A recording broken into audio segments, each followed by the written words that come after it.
Ton chien tire en laisse? Tu n'es pas seul. Nous sommes nombreux à avoir ce problème et je vous explique ici en 3 points quels sont les mécanismes qui se mettent en place et qui créent ces difficultés.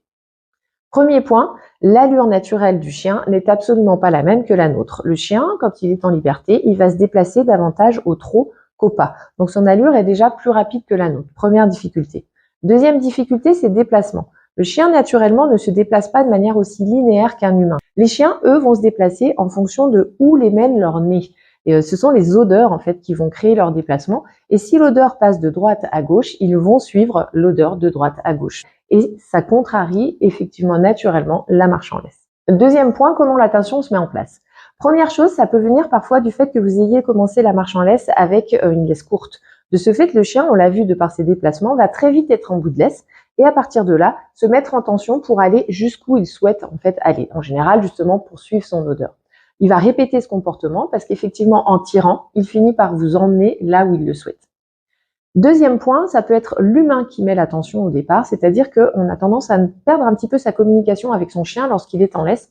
Et du coup, vous pouvez tourner à droite sans prévenir votre chien, ou à gauche, sans prévenir votre chien, et de fait, mettre un coup de laisse, le tirer en fait dans la direction où vous souhaitez qu'il aille. Le chien va subir à ce moment-là un déséquilibre physique, et donc du fait, il va devoir mettre en place ce qu'on appelle une opposition naturelle.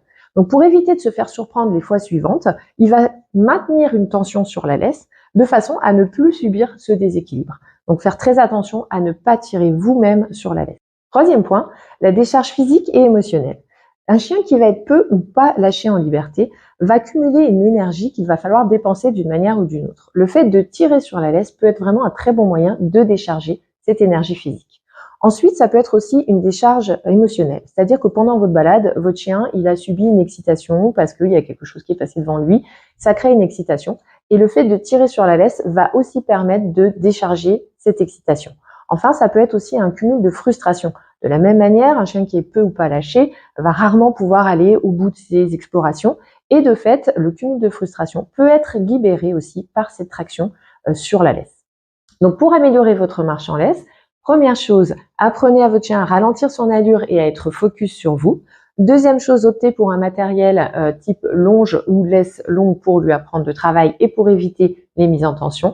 Et troisième point, accordez quotidiennement des moments de liberté à votre chien de façon à ce qu'il décharge ses émotions et son énergie.